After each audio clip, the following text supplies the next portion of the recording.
প্রিয় দর্শক, আজ থেকে আমাদের এই চ্যানেলে ইউসুফ ও জুলেখা জীবনী সম্পর্কে জানতে পারবেন। তাহলে ভিডিওটা শুরু করা যাক। খ্রিস্টপূর্ব 1061 শতাব্দে ব্যাবেল নামক দেশের দক্ষিণে ফাদ্দান আরাম নামক এক শহর ছিল। হে মহান নিস্তার, হে সকল প্রভুর মাতা, হে আমাদের দয়ালু প্রভু, আমাদের জন্মদানকারী মঙ্গলদাতা প্রভু, এই অবুঝ শিশুটিকে আরোগ্য দান করুন আর তার মা জননীকে আনন্দিত করুন। এই অবুঝ শিশুর মাতা প্রতিজ্ঞা করেছে, প্রভু তোমার দরবারে এসে মূল্যবান হাদিয়া প্রদান করবে। আমি মহান ইস্তারের কাছে প্রার্থনা করেছি যেন তিনি তোমার সন্তানকে জীবিত রাখেন। তুমি এখন তোমার সন্তানকে নিয়ে যেতে পারো। তুমি তোমার সন্তানকে ঠিক সেভাবে মানুষ করবে যেন সে বড় হয়ে নিজেকে ইস্তারের সেবায় বিলিয়ে দিতে পারে।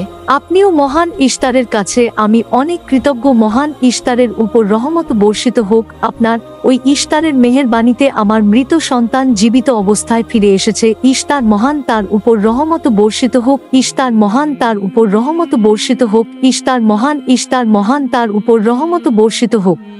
এই বাচ্চাটির মতো আমাদের সন্তানও নিশ্চয়ই সেরে উঠবে, তাই না? ইস্তার খোদা দয়ালু ও শক্তিশালী, তিনি নিশ্চয়ই আমাদের বাচ্চাকে শাফা দেবেন।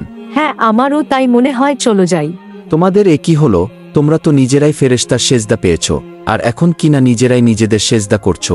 এই পৃথিবীর সৃষ্টির সকল কিছুই ইনসানকে তাসলিম করে, আর তোমরা কিনা প্রাণহীন নির্জীব পাথরকে তাসলিম করছো।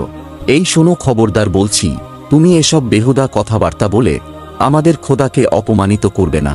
আমি এই কথাগুলো নিজে থেকে বলছি না, আমি খোদা কর্তৃক প্রেরিত কথাগুলো এই কিতাব থেকে বলছি। এটি হচ্ছে আসমানি সহি কিতাব, যা আমার দাদা ইব্রাহিম নবীর উপর নাইল হয়েছিল। আমি তার দিনের অনুসারী এবং এই কিতাবের প্রচলন ও দাওয়াত প্রদানকারী। নিজে থেকে কিছু বলছি না।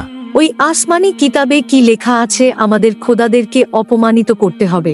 আমি অপমান করছি না, শুধু প্রশ্ন করছি। যদি জেনে থাকে তাহলে উত্তর দাও, আর যদি না জেনে থাকো তাহলে স্বীকার করো। তোমাদের জিজ্ঞাসা করছি, ওই মন্দিরে রাখা ইস্তারের মূর্তিগুলো কি তোমাদের প্রভু, নাকি তোমাদের তৈরি বস্তু ইস্তার তোমাদের উপর প্রভাব বিস্তার করে, নাকি তোমরা ইস্তারের উপর ইস্তার তোমাদেরকে শাসন করে, নাকি তোমরা ইস্তারকে? পাথরের তৈরি ইস্তার যদি দুর্বল ও অক্ষম হয়ে থাকে তবে কি করে আমাদের বাচ্চাদেরকে শাফা দেয়? সত্যি কথা, আমরাও দেখেছি। হ্যাঁ, তার হাকিকত আছে। ইস্তার তার সন্তানকে শাফা দিয়ে আমি দেখেছি। ওই প্রজ্ঞাবান যিনি তোমাদের আহাজারি শুনেছেন, তিনি তোমাদেরকে শাফা প্রদান করেছেন। নাইস, যদিও তোমরা খোদা ছাড়া প্রার্থনা করেছ আর তিনি ছাড়া তোমরা সাহায্য চেয়েছ, কিন্তু তিনি সকল কিছু সম্বন্ধে অবগত আছেন, তাই তোমাদের আজারিতে তার রহমত বর্ষিত হয়েছে। তোমাদেরকে সে সাহায্য করেছেন। সাধারণ দৃষ্টিতে তোমরা ইস্তারকে দেখেছ, অন্তর্দৃষ্টিতে দেখনি, তাই মূল শাফা প্রদানকারকে চিনতে পারোনি। ইয়াকুবের কথার মূল অর্থটা আমি এখন বুঝতে পারছি। সে চাইছে যে আমরা আমাদের খোদাদেরকে বাদ দিয়ে তার খোদার ইবাদত করি। আমরা আমাদের খোদার অনেক কল্যাণকর কাজ দেখেছি, তোমার খোদার কি দেখছি? আমি তোমাদেরকে সকলের চাইতে ঘর্ধে অবস্থিত খোদার দিকে আহ্বান করছি। তিনি সৃষ্টির সকল কিছুর চাইতে ঘর্ধে। তাই নাকি? কি করে বুঝবো তোমার খোদা অন্যান্য সকল খোদার চাইতে ঊর্ধ্বে? তুমি আর তোমার খোদা ওস্তারের মন্দিরের ধর্মরাজুকের মতো স্বর্ণরূপ লুটে নিতে চাইছ না, তা কি করে বিশ্বাস করব?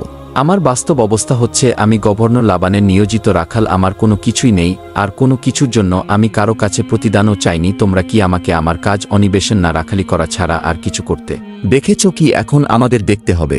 তুমি হয়তো সুযোগের অভাবে ভালো আছো, নয়তো তুমিও কোন অংশে কম যেতে না। তোমরা সবাই একই রকম ধর্মকে তোমরা মুখোশ বানিয়ে নিজেদের আখের গুছিয়ে নাও। সহজ সরল মানুষদের ঠকিয়ে তাদের সম্পদের রাজা হও। তোমার কষ্ট বুঝতে পারছি। তোমার সন্তান মৃত্যুর কোলে ঢেলে পড়েছে, অথচ কেউ তাকে সাহায্য করতে এগিয়ে আসেনি। না ইস্তার জাদুকর, না ওই মন্দিরে খোদা ইস্তার। তাই সকল খোদাকে দোষারোপ করার অধিকার হয়তো তোমার আছে।